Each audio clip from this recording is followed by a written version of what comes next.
Good evening, and welcome to this episode of Evenings with Sid.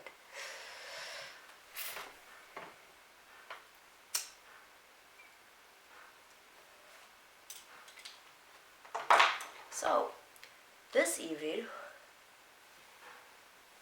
if my light bulb doesn't explode on me, we're going to talk about just a few little small things that I think need to be noted about the drug meth.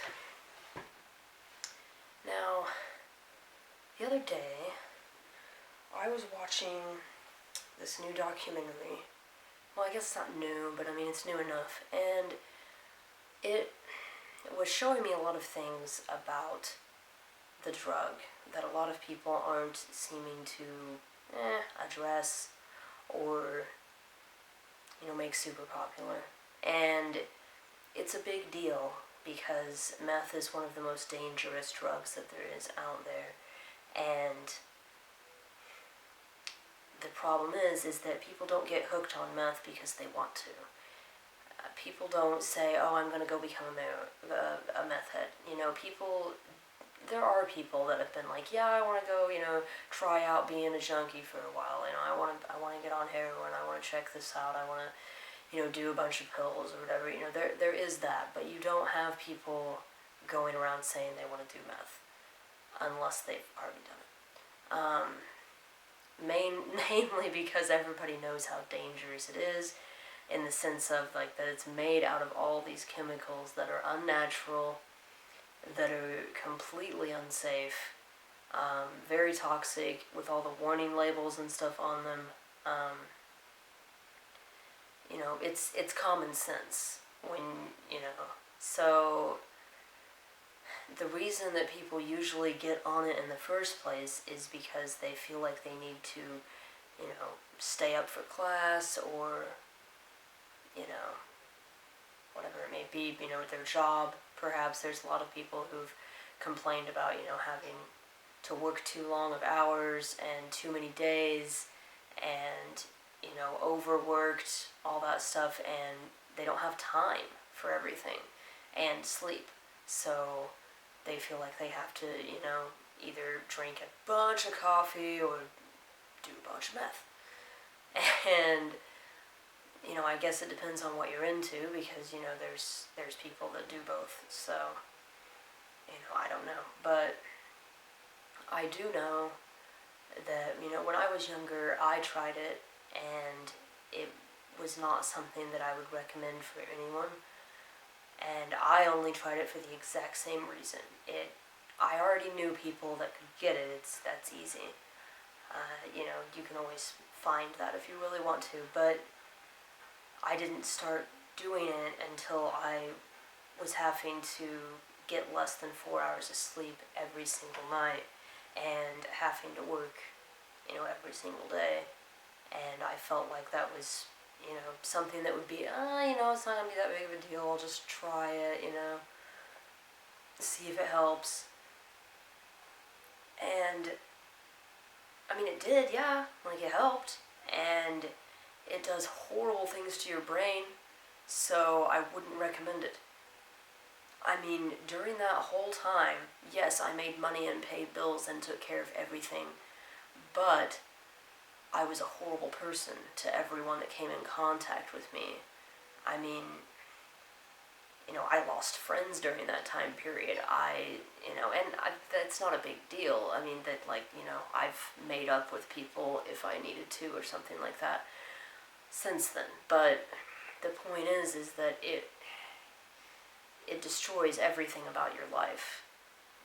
In that documentary, they were showing a family that was being interviewed, and the family had 4 kids, and it was a couple, and they lived in this trailer, and they spent all of their money on meth all the time, and their kids weren't even in school. They were, a couple of them were old enough, they weren't even in school. They would just yell at each other and fight all the time. There was no kind of functional life going on in that house. And that's the thing, meth and other stimulants of that kind if you have enough of it, it makes you like a walking rabid zombie, because you don't really notice anything that's going on around you in particular, and you will focus on negative things, definitely.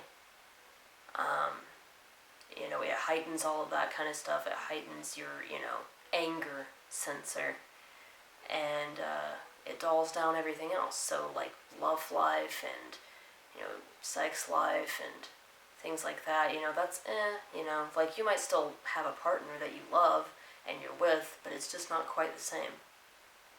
There's little aspects of it that are different. And, it makes you just emotionally weird and unavailable on so many levels. And,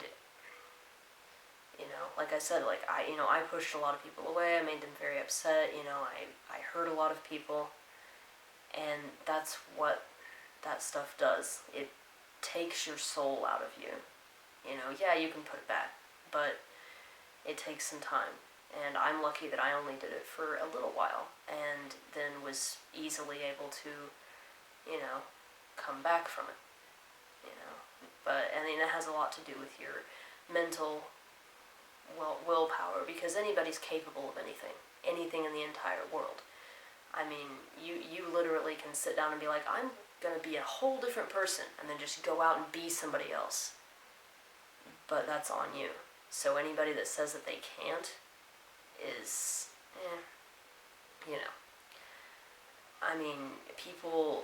people make time for what they want. People create what they really want. That's always how it will be. So, I will elaborate more on this topic in a future episode, perhaps, if everyone would like. But, for now, it's just really important to realize that meth destroys you. And I've watched it happen to so many people that I've known throughout my life that ended up getting on it, and it, they had good intentions, and then it changed them and destroyed them and made them horrible people who would steal and lie and cheat and fight and, just all around made no sense, because their sentence structure doesn't work anymore. Nothing is in the right place. Basically, you're pouring, like, just straight, bleach or acid on your brain. Not the fun acid either. Like, acid that will melt you. That's basically what's going on there. When you're doing that drug, you're dousing yourself in gasoline and lighting a match. That's about all for today.